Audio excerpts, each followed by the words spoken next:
اعوذ باللہ من الشیطان الرجیم بسم اللہ الرحمن الرحیم انا اعطیناک الکوثر فصل لربک وانحر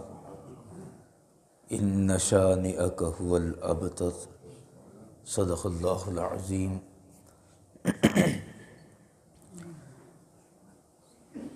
محترم یاران گرامی، سامعین حاضرین، آج کے سبق میں ہم سورہ کوثر پڑھیں گے اور یہ ترتیب کے اعتبار سے قرآن پاک کی 108 نمبر سورت ہے۔ گزشتہ سبق میں سورہ کافرون پڑھی گئی تھی اور انشاءاللہ آئندہ سبق میں سورہ ماعون ارأیت الذی یکذب بالدین انشاءاللہ پڑھیں گے۔ سورہ کوثر کے حوالے سے علماء نے بہت کچھ لکھا ہے اور یہ سورت طیبہ قرآن پاک کی اگرچہ مختصر صورتوں میں سے ہے، لیکن اپنے معنی مفہوم کے اعتبار سے یہ بہت بڑی صورت ہے، اور بعض علماء نے تفسیر کرتے ہوئے سورہ کوثر کی الگ سے ایک کتاب لکھی ہے اس کی تفسیر میں۔ اس قدر جامع اور اس قدر معنی اس کا مفہوم ہے۔ اور سورہ کوثر کا جو پس منظر ہے وہ بھی بڑا خوبصورت ہے۔ اللہ تعالیٰ نے نبی پاک صلی اللہ علیہ وسلم کو 4 صاحبزادیاں عطا فرمائیں، اور یہ چاروں بیٹیاں سرکار علیہ الصلوۃ والسلام کی زوجہ اولی حضرت سیدہ خدیجہ الکبریٰ طیبہ طاہرہ رضی اللہ عنہا ان کے بطن مبارک سے تھیں، جن میں سب سے بڑی بیٹی کا نام سیدہ زینب رضی اللہ عنہ، سیدہ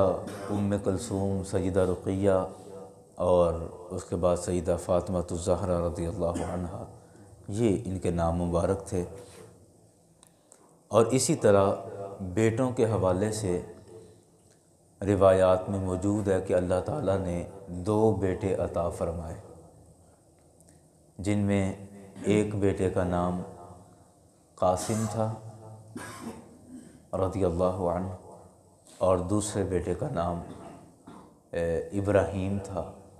اور ان کا لقب طیب اور طاہر تھا۔ بعض روایات میں علماء نے لکھا کہ طاہر الگ بیٹے کا نام تھا، لیکن زیادہ معتبر اور مضبوط یہی روایت ہے کہ آپ کے بیٹے کا لقب تھا طیب اور طاہر۔ بیٹوں میں سے ایک بیٹا سیدہ خدیجہ الکبریٰ رضی اللہ عنہا ان کے بطن سے تھا، اور جو دوسرا چھوٹا بیٹا تھا وہ سرکار علیہ الصلوۃ والسلام کی ایک لونڈی تھی سیدہ ماریہ قبطیہ رضی اللہ عنہا، ان کے بطن مبارک سے چھوٹے صاحبزادے کی ولادت ہوئی۔ سرکار علیہ الصلوۃ والسلام کے دونوں صاحبزادے چھوٹی عمر میں یکے بعد دیگرے اللہ کو پیارے ہو گئے۔ جب دونوں بچے ہی اللہ کو پیارے ہو گئے تو کفار کا جو ماحول تھا مکہ شریف کے اندر، وہ آپ نے پہلے سنا کل والی صورت کے اندر بھی، پرسوں والی صورت کے اندر بھی، کہ کفار سرکار علیہ الصلوۃ والسلام کا بڑا احترام کرتے تھے، لیکن کب تک؟ جب تک سرکار نے نبوت کا اعلان نہیں فرمایا تو بڑا احترام تھا، صادق کہتے تھے، امین کہتے تھے، اور اپنی امانتیں رکھواتے تھے، اپنے فیصلے کرواتے تھے۔ لیکن جب سرکار علیہ الصلوۃ والسلام نے نبوت کا اعلان فرمایا تو وہی مکے کے لوگ سرکار کے دشمن بن گئے، وہی جان کے دشمن ہو گئے، تکلیفیں دینے لگ گئے، پریشانیاں دینے لگ گئے، اور ان میں مختلف نام تھے جو سر فہرست تھے۔ تو اب جب سرکار علیہ الصلوۃ والسلام کے دونوں بیٹے تھوڑے تھوڑے فاصلے میں یا تھوڑے تھوڑے وقفے سے ان کا انتقال ہو گیا، تو بجائے مکے کے اندر ایک سوگ کا ماحول ہوتا یا ایک غم کی کیفیت ہوتی، مکے کے کفار میں خاص طور پہ باقاعدہ ایک جشن کا سما تھا، اور ابو لہب جو کہ سگا چچا تھا اور فوت ہونے والے رشتے میں اس کے پوتے لگتے تھے، تو اس کو جب خبر ملی کہ سرکار کا بیٹا دوسرا بیٹا بھی فوت ہو گیا، تو جا کے بھاگا گیا اور قریش کے جو سردار کفار مکہ تھے ان کے پاس جا کے کہتا ہے باتیرا محمد، استغفر اللہ، کہ محمد بے نسل ہو گیا ہے، اور یہ خوشی کے ساتھ وہ یہ لفظ کہتا ہے۔ اسی طرح عاص بن وائل کے بڑے تکلیف دہ الفاظ ہیں، اس نے کہا کہ ان محمدن ابتر، کہ بے شک محمد جو ہے وہ بے نسل ہو چکا ہے۔ اور خوشی کا سما اس وجہ سے تھا کہ کسی بھی انسان کا کام، اس کا مشن یقیناً اس کے بچوں سے ہی آگے چلتا ہے، اور اس کے دونوں بیٹے چونکہ فوت ہو چکے ہیں، تو اس وجہ سے جس دین کو یہ لے کر آئے ہیں اب وہ دین زیادہ دیر زندہ رہنے والا نہیں، جب تک محمد بن عبداللہ صلی اللہ علیہ وسلم یہ موجود ہیں ان کا دین بھی موجود رہے گا، قائم رہے گا۔ اور چونکہ آگے بچے نہیں ہیں یعنی بیٹے نہیں ہیں، تو جب یہ دنیا سے چلے گئے تو پھر ان کے دین کا بھی خاتمہ ہو جائے گا معاذ اللہ۔ اس طرح ایک جشن کا ماحول تھا، اور ابتر اور باطر اس طرح کے لفظ سرکار علیہ الصلوۃ والسلام کے لیے بولے جا رہے تھے۔ آقا علیہ الصلوۃ والسلام کو جب ان باتوں کا پتہ چلا، ان تانوں کا پتہ چلا، تو سرکار علیہ الصلوۃ والسلام کے قلب اطہر پہ بڑا رنج گزرا، بڑی تکلیف گزری، اور وہ اس انداز میں کہ دیکھو میں تو ان کو اللہ کے عذاب سے بچانا چاہ رہا ہوں، میں تو ان کو ہدایت کا رستہ دکھا رہا ہوں، اور میں تو ان کو ان کے پیدا کرنے کے والے کی طرف لوٹا رہا ہوں اور اس کا قرب ان کو بخش رہا ہوں، اور یہ کیسے نادان ہے کہ اس بات پر بھی میرے دشمن بنے پڑے ہیں۔ اور فوتگی یا کسی کا دنیا سے چلے جانا یہ ایک ایسا معاملہ ہوتا ہے کہ جس میں دشمن بھی گھر آ جاتا ہے اور ناراض بھی گھر آ جاتے ہیں، وہ بھی افسوس کا اظہار کرتے ہیں، اگرچہ بظاہر ہی صحیح، زبان سے ہی خالی صحیح، لیکن کم از کم دشمن بھی اس موقع پر آ جاتے ہیں۔ لیکن مکے والوں کی دشمنی اس قدر سنگین اور سخت ہو چکی کہ افسوس کرنے کی بجائے تانے دینا شروع ہو گئے، آوازیں کسنے شروع ہو گئے، مذاق اڑا رہے ہیں، خوشیاں منا رہے ہیں، جشن منا رہے ہیں کہ اب ان کا کام زیادہ دیر چلنے والا نہیں۔ اس موقع پر اللہ تعالیٰ نے اپنے حبیب صلی اللہ علیہ وسلم کو تسلی کے لیے یہ آیتیں نازل فرمائی، یہ سورہ مبارکہ نازل فرمائی، اور اب اس سورت کا ترجمہ کریں گے تو آپ کو اس کا مطلب اور مفہوم بڑا خوبصورت سمجھ آتا جائے گا۔ ارشاد فرمایا انا اعطیناک الکوثر، اے حبیب صلی اللہ علیہ وسلم، ہم اس کا ترجمہ تھوڑا گرامر کے ساتھ کریں گے تاکہ بات کا لطف ہمیں اور بھی زیادہ آ سکے۔ فرمایا انا، بے شک ہم نے، اعطینا، عطا کیا ہم نے۔ اب یہاں پر دیکھیں کہ ہم نے جمع کا لفظ استعمال فرمایا، جبکہ اللہ تعالیٰ تو واحد ہے، اللہ تعالیٰ تو ایک ہے، تو اب ہونا تو یوں چاہیے تھا کہ انی اعطینی، کہ بے شک میں نے عطا کیا، میں نے، یہ لفظ آنے چاہیے تھے، لیکن میں نے نہیں بلکہ ہم نے جمع کا لفظ استعمال کیا۔ اور وہ کس وجہ سے؟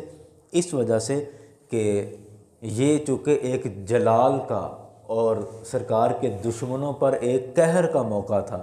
تو اللہ تعالیٰ نے جمع کا لفظ اس وجہ سے ارشاد فرمایا کہ میری ذات اور میری جتنی بھی صفات ہیں میں ان سمیت یہ بات کر رہا ہوں،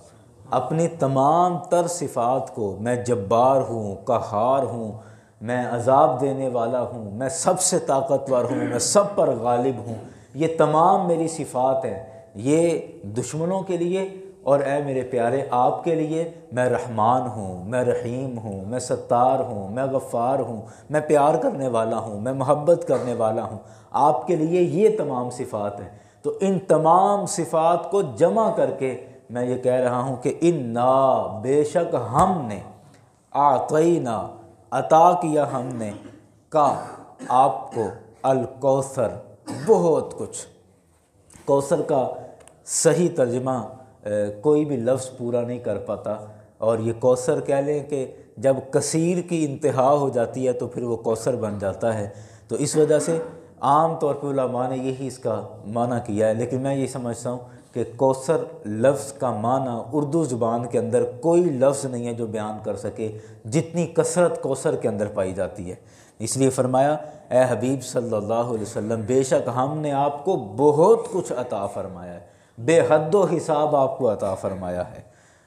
تو آپ ان کے تانوں پر، ان کی باتوں پر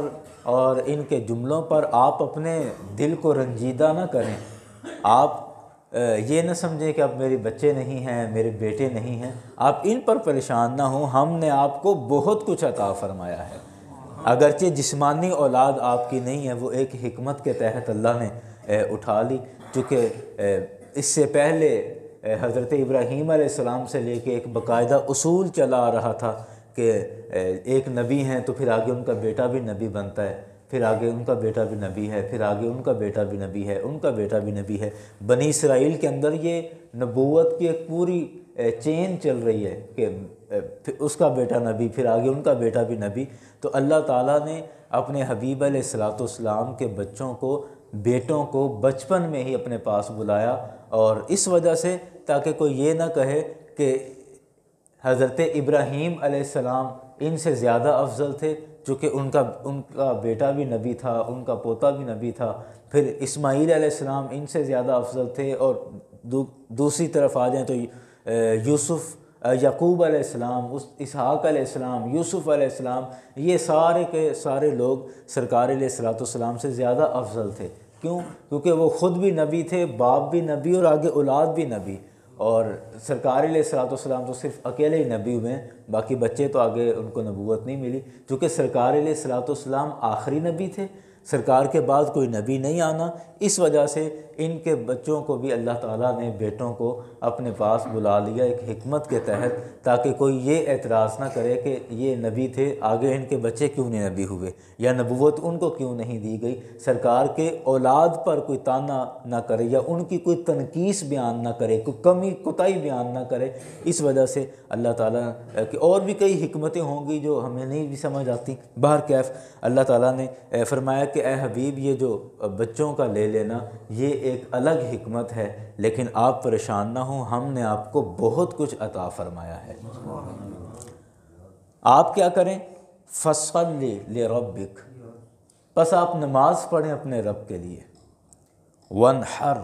اور قربانی کریں۔ یاران گرامی، یہ دو چیزوں کا حکم ہے، اور میں سمجھتا ہوں کہ سرکار علیہ الصلوۃ والسلام جس تکلیف سے اور جس غم سے گزر رہے ہیں، اس غم کا اصل یہی علاج تھا کہ اے میرے پیارے آپ نماز پڑھیں اپنے رب کی، واضح کر کے رب کا لفظ آ گیا، حالانکہ نماز تو رب کی ہی پڑھی جاتی ہے، اس سے پہلے بھی سرکار نے جو نمازیں پڑھی تھیں وہ اپنے رب کی ہی پڑھی تھی، لیکن یہاں صرف توجہ دلانا مقصود تھا کہ اے میرے پیارے آپ نماز پڑھیں اپنے رب کی، مطلب کہ آپ ان کفار کو چھوڑیں، آپ اپنے رب کی طرف دھیان کریں، اپنے رب سے لو لگائیں، اپنے رب سے تعلق جو ہے اپنا بہتر کریں یا مزید اس کو اچھا بنائیں، تو یہ سارے غم آپ کے دل سے نکل جائیں گے، یہ ساری پریشانیاں آپ کے دل سے نکل جائیں گی۔ وَانْحَرْ، اور قربانی کریں، یعنی رب کے یہ بھی جو بچوں کی قربانی پیش کی ہے یہ بھی قربانی ہے، لیکن مزید بھی قربانیاں اللہ کی بارگاہ میں پیش کریں، ہر اعتبار سے قربانی، چونکہ یہاں کوئی جانور کا نام نہیں ہے کہ کسی جانور کی ہی قربانی پیش کریں، محض قربانی کا لفظ آیا، قربانی کریں، جانور کی بھی ہو سکتی ہے، اپنی محنت کی، صلاحیتوں کی، آپ اپنے رب کی بارگاہ کی طرف توجہ رکھیں، اپنی لو ادھر لگائیں، اور ان کو، اپنے دشمنوں کو، ان کفار کو چھوڑیں۔ رہی بات یہ کہ یہ جو بار بار کہہ رہے ہیں کہ باطرہ محمد، یا کہہ رہے ہیں کہ ان محمدً ابتر، کہ محمد ابتر ہو گیا ہے، بے نام و نشان ہو گیا ہے، یا بے نسلہ ہو گیا ہے، معاذ اللہ، استغفر اللہ، جہاں تک ان کی یہ بات ہے، اے میرے پیارے ان شانئک